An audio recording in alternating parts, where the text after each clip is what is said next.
कहानी की शुरुआत होती है साल 1965 में। अमेरिका के अंदर चल रही सिविल वॉर अब अपने आखिरी समय पर थी। तभी हम एक कैप्टन को देखते हैं जिसके हाथ में एक सोने का सिक्का है। वो इस तरह के सिक्कों से भरे हुए कई बक्से एक जहाज के अंदर लोड करवा रहा था। इन बक्सों के ऊपर CSA लिखा था। तभी अचानक ही उनके ऊपर हमला हो गया, लेकिन कैप्टन ने जल्दी से जहाज को पानी में उतारा और सारे इंजन बंद कर दिए ताकि अंधेरे में उसके जहाज का किसी को पता न चले। और हुआ भी कुछ ऐसा ही, वो दुश्मनों से बचकर निकल गए। अब कहानी आज के समय में पहुंची जब WHO की एक वैन में डॉक्टर सोफिया बैठी थी। ये वैन अभी अफ्रीका के लास वेगस शहर में है। इस शहर में एक बीमारी तेजी से फैलने लगी है। एक नए मरीज की जांच करने पर पता चला कि उसे भी वही बीमारी है जिसके बारे में अभी वो कुछ भी समझ नहीं पाए हैं। मरीज की माँ ने बताया कि कुछ दिन पहले ये अपने पिता के साथ माली देश गया था और वहाँ से लौटने पर इसकी ये हालत हुई है। सोफिया ने मरीज को गाड़ी में बैठाया और अपने सीनियर से बात की कि अब इसे भी मिला लो तो टोटल 6 लोग हो चुके हैं। हमें जल्दी से WHO को ये फाइल देनी चाहिए। लेकिन सीनियर का मानना था कि इतने कम केसेस में कोई उनकी मदद नहीं करेगा।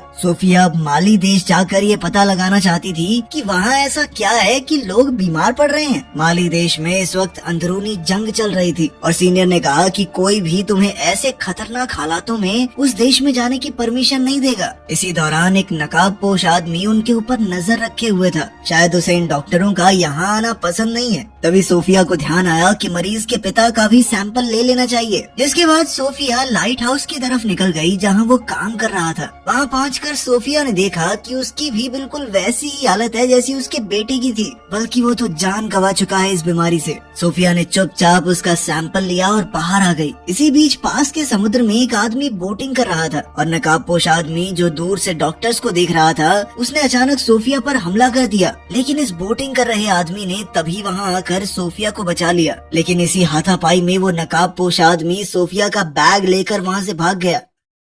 जब सोफिया की आँख खुली तो वो नोमा नाम के एक जहाज पर थी जो समुद्र में खजाना ढूंढने वालों का एक जहाज है। बाहर वही आदमी था जिसने सोफिया की जान बचाई थी। यह आदमी समुद्र में ढूंढी हुई एक कीमती मूर्ति लेकर बाहर निकला। ये लोग दरअसल ढूंढना तो उसी CSA वाले जहाज को चाहते हैं, लेकिन आज तक उसका कोई सुराग ही नहीं लग पाया। तभी अल्मोरा जो कि इस जहाज का मालिक है वहाँ आया। जिस आदमी ने सोफिया को बचाया उसका नाम डग है। अल्मोरा ने डग से कहा कि जो खजाना हमने ढूंढा है उसे रात को होने वाली म्यूजियम पार्टी में डिस्प्ले पर लगाना है, इसलिए जल्दी से साफ करवाओ उसे। जिसके बाद डग एक नाइजीरियन डीलर से बात करने गया। पार्टी में उस बेशकीमती मूर्ति को सबके सामने दिखाया गया। ये असल में एक अफ्रीकन राजा की कबर है जिसकी कीमत हजारों करोड़ रुपए होगी। डग जल्दी से उस डीलर के पास पहुंचा और वहाँ उसने डग को एक सिक्का दिखाया जिस पर CSA लिखा हुआ था। डग ने तुरंत ये सिक्का लिया और कहा कि ये तो बरसों से मेरा सपना है। आज तक किसी को नहीं पता चला कि वो जहाज कहाँ गायब हो गया। पार्टी में मैस्कॉट कंपनी का मालिक भी है जिसने खजाने की खोज पर पैसा लगाया था। इस आदमी की माली देश में काफी अच्छी जान पहचान है, इसलिए सोफिया ने उससे मदद मांगी वहां पहुंचने के लिए। कंपनी के मालिक ने कहा कि वहां जाने में बहुत खतरा है, लेकिन अगर वो फिर भी जाना चाहती है तो वो रास्ता निकालने की कोशिश करेगा। कुछ देर में डग भी वहां आ गया और उसने CSA का वो सिक्का जेम्स को दिखाया। उसने ये भी बताया कि ये सिक्का माली में रहने वाले एक आदमी को मिला है और डग का मानना है कि उस जहाज का मलबा भी माली में ही कहीं मौजूद होगा। जेम्स ये सुनकर काफी खुश हो गया और उसने डग और अल्मोरा को 3 दिन के लिए माली जाने की इजाजत दे दी। वहाँ जाकर वो इस जहाज को ढूंढने की पूरी कोशिश करेंगे और अगर जरा सा भी कुछ सुराग मिला तो फिर पूरा ऑपरेशन स्टार्ट हो जाएगा जहाज को ढूंढने का। अगले दिन जब ये लोग पोर्ट पर पहुंचे तो वहाँ सोफिया और डॉक्टर जैक पहले ही बैठे थे। सोफिया ने डग को बताया कि जेम्स ने कहा है कि मैं और डॉक्टर जैक भी तुम्हारे साथ जा सकते हैं माली। और फिर ये 5 लोग माली की तरफ निकल गए। रात को खाना खाते हुए डग ने सोफिया को उस सिक्के के बारे में बताया और ये भी कि इस जहाज को ढूंढना डग का बचपन का सपना है। माली पहुँचते ही सोफिया और जैक अपने रास्ते निकल गए और डग और बाकी लोग उस आदमी के घर पहुँचे जिसे सिक्का मिला था। उसके घर जाकर पता चला कि वो आदमी मर चुका है। उस जहाज तक पहुंचने का उसका रास्ता फिर से बंद हो गया था। तभी डग को वहाँ एक मस्जिद दिखाई दी। ये तीनों वहाँ जाकर एक आदमी से मिले। अक्सर ऐसी धार्मिक जगहों पर पुराने रिकॉर्ड्स दर्ज रहते हैं। डग के पूछने पर वहाँ एक आदमी ने पुराने रिकॉर्ड्स में देखा। तब पता चला कि सालों पहले वहाँ के पोर्ट में एक जहाज आया था, लेकिन उस जहाज में कोई भी जिंदा नहीं बचा था और पानी का बहाव इतना तेज था कि वो जहाज बहकर आगे की तरफ चला गया। ये जानकारी डग के काफी काम आने वाली थी। वो तुरंत जाकर जेम्स से मिला और उसे सब कुछ बताया। बिना देर किए ये लोग जाव शहर, जो कि यहाँ से थोड़ा आगे है, उसकी ओर बढ़ने लगे। रास्ते में इन लोगों को अपनी बोट के एक हिस्से में कुछ मिला।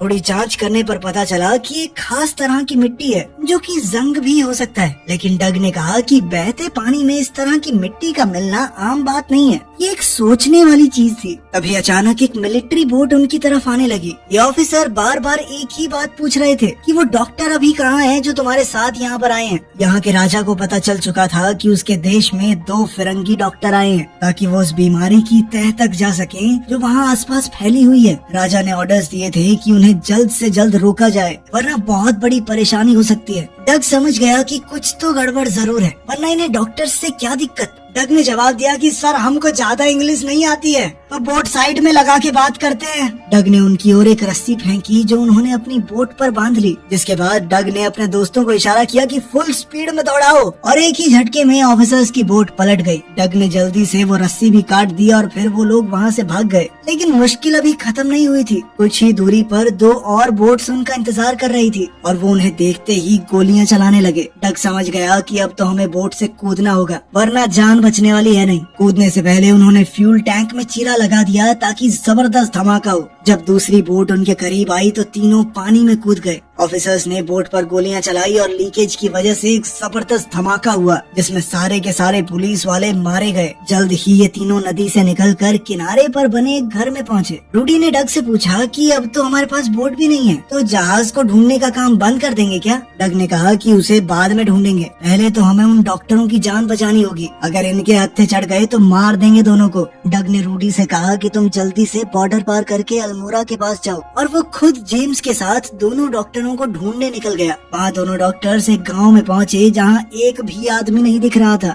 उन्होंने बहुत ढूंढा लेकिन हर तरफ सन्नाटा था। सोफिया को एक घर में लोगों की लाशें मिली और इन सभी लोगों की मौत भी उसी बीमारी से हुई थी। सुबह होते ही दोनों ने सारी लाशों को दफना दिया। उधर रूडी ने भी छुपकर बॉर्डर पार कर लिया।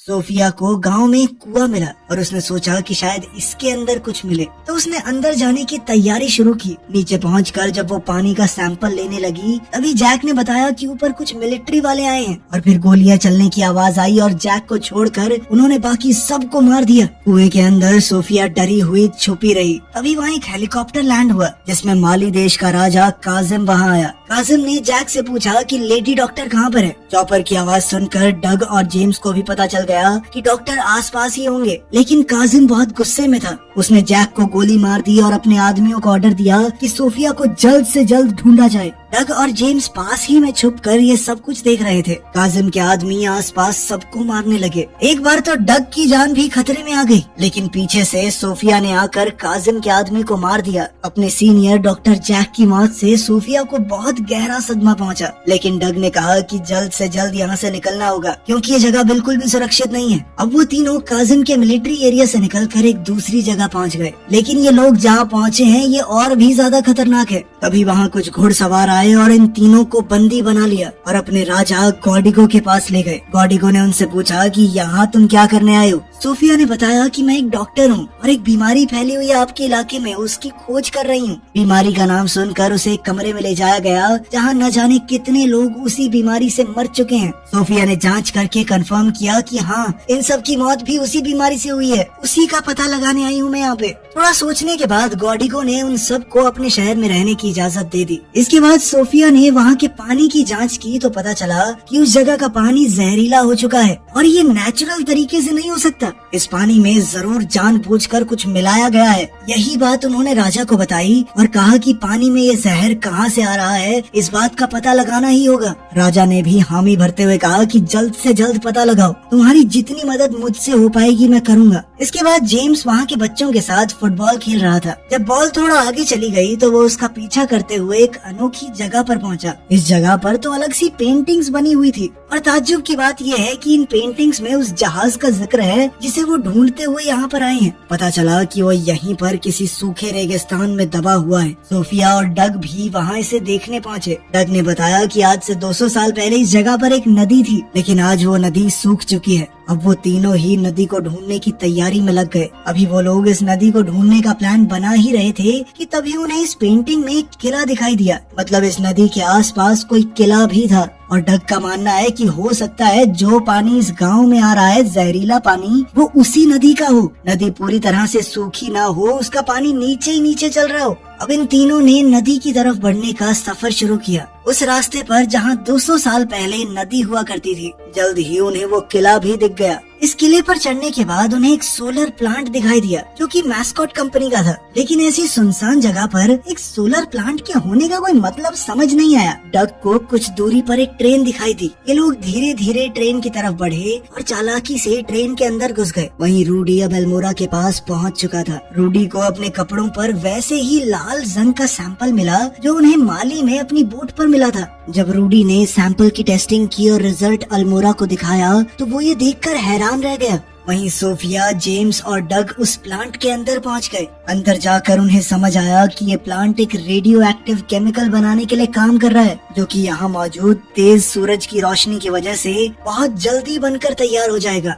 तभी वहाँ सोफिया की नजर कुछ कंटेनर्स पर पड़ी, जिन्हें अंडरग्राउंड ले जाया जा रहा था। इन तीनों ने उस आदमी का पीछा किया और जब बेसमेंट का दरवाजा खुला तो तीनों देखते ही रह गए। इस बेसमेंट में हजारों टन के हिसाब से रेडियो एक्टिव और जहरीले केमिकल सालों से पड़े हुए थे। कुछ कंटेनर तो दिख रहा है कि लीक भी कर रहे हैं, जो कि जमीन के अंदर रिसते हुए नीचे से बहने वाली नीरजा नदी में मिल रहे होंगे। और इस नदी का पानी माली का पूरा देश पीता है। इसी वजह से ये बीमारी इतनी तेजी से फैल रही है। वहाँ अल्मोड़ा और रूडी उस रिपोर्ट को लेकर यूएस एम्बेसी पहुँचे। ये रिपोर्ट देखकर यूएस एम्बेसी के आदमी को भी विश्वास नहीं हुआ कि ऐसा कुछ भी हो सकता है।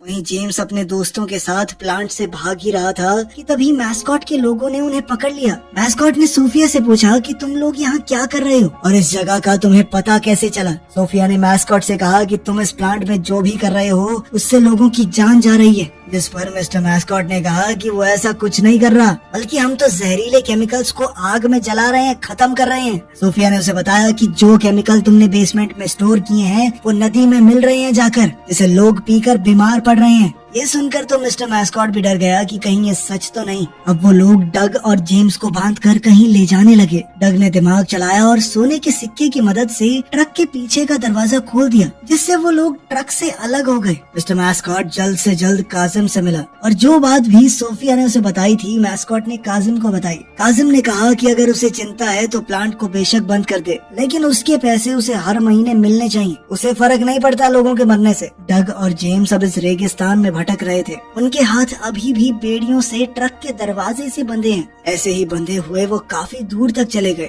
काफी देर तक चलते चलते वो लोग भी हिम्मत हार चुके थे, लेकिन तभी बीच रास्ते में उन्हें एक टूटा हुआ प्लेन मिला जो क्रैश हो गया था। लेकिन इस प्लेन के टायर अभी भी सही थे। किसी तरह ये जहाज को रेत पर ग्लाइड करवाते हुए उस पर सवार होकर आगे जाकर एक गांव में पहुंचे। यहाँ उन्हें एक टेलीफोन मिला तो उन्होंने अल्मोड़ा को फोन किया और सारी कहानी बता दी। सोने के सिक्के को बेचकर डग ने एक जीप खरीदी। ये जीप लेकर डग और जेम्स पहुँचे गोडिगो के पास और उसके आदमियों से मदद मांगी ताकि वो लोग मिलकर काजिम से लड़ सकें। लेकिन गोडिगो के पास इतने आदमी नहीं थे और न ही काजिम की तरह बड़े बड़े हथियार। इसीलिए गोडिगो ने लड़ने से मना कर दिया, लेकिन उसने अपनी गाड़ी उन्हें दे दी जो गोडिगो ने काजिम से खरीदी थी। इस कार को लेकर जेम्स और डग प्लांट पर पहुंचे, लेकिन वहां उन्हें गेट पर ही रोक लिया गया। ये दोनों जबरदस्ती बंदूकों के सहारे अंदर घुस गए और वहां मैस्कॉट को पता चल गया कि कोई तो अंदर घुस चुका है, जिसके बाद वो तुरंत ऊपर वाले हिस्से में चला गया। डग और जेम्स जैसे ही अंदर गए उन्हें देखकर हैरानी हुई कि पूरा प्लांट खाली हो चुका था। तो जेम्स ने कहा कि शायद मैस्कॉट को यकीन हो गया है कि उसकी वजह से लोग मर रहे हैं और ये बात अमेरिका तक पहुंच गई होगी, इसीलिए ये इस प्लांट का नामो निशान खत्म करना चाहते हैं। जेम्स जल्दी से नीचे जाकर वो विस्फोटक ढूंढने गया, जिसकी मदद से ये लोग इस प्लांट को उड़ाने की कोशिश कर रहे होंगे। तभी वहाँ एक हेलीकॉप्टर लैंड हुआ। मैस्कॉट जबरदस्ती सोफिया को लेकर उसमें बैठ गया। वो निकल ही रहे थे कि तभी वहाँ डग आ गया। डग ने मैस्कॉट को पकड़ ही लिया था, लेकिन तभी पीछे से मैस्कॉट का एक आदमी आ गया और उसने डग को रोक लिया। उधर सोफिया समय रहते हेलीकॉप्टर से कूद गई।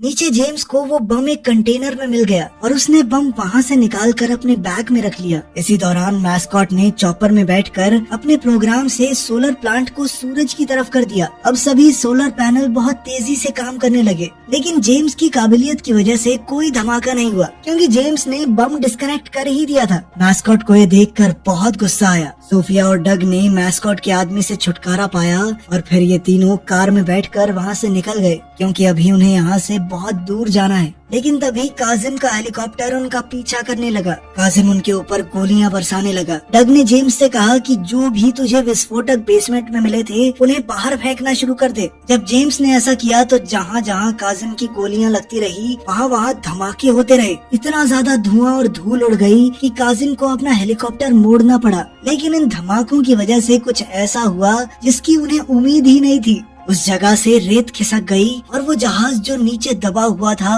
ऊपर आ गया। जहाज को देखते ही तीनों उसके अंदर छुप गए, लेकिन काजिम को पता चल गया और वो एक बार फिर से जहाज पर गोलियां चलाने लगा। काजिम के बहुत से लोग वहां पर आ गए और उन्हें चारों तरफ से घेर लिया। जहाज पर हो रहे हमलों से जहाज के अंदर मौजूद कंटेनर्स खुल गए और उनसे सोने के सिक्के बाहर गिरने लगे। ये देखकर डग को यकीन नहीं हुआ कि ये सिक्के अभी भी सही सलामत हैं। तभी इन लोगों को जहाज के अंदर एक पुरानी तोप मिली जो अभी भी काफी अच्छी हालत में थी। अब वो लोग इस तोप को चलाने की तैयारी में लग गए। जैसे ही काजिम का हेलीकॉप्टर उनके निशाने पर आया उन्होंने तोप चला दी। हेलीकॉप्टर में जबरदस्त धमाका हुआ जिसमें काजिम मारा गया, जिसके बाद काजिम की पूरी फौज ने सरेंडर भी कर दिया। ये तीनों बाहर आकर पूरी तरह चौंक गए कि इतनी बड़ी फौज ने हमारे आगे सरेंडर क्यों किया। लेकिन तभी उन्होंने पीछे मुड़कर देखा कि गोडिगो के आदमी उन्हें हर तरफ से घेर कर खड़े थे। उधर अमेरिका में एक अंडरकवर एजेंट जो कि ये सारी हरकत जान चुका था, उसने जानबूझकर मैस्कॉट की ड्रिंक में वही जहर मिला दिया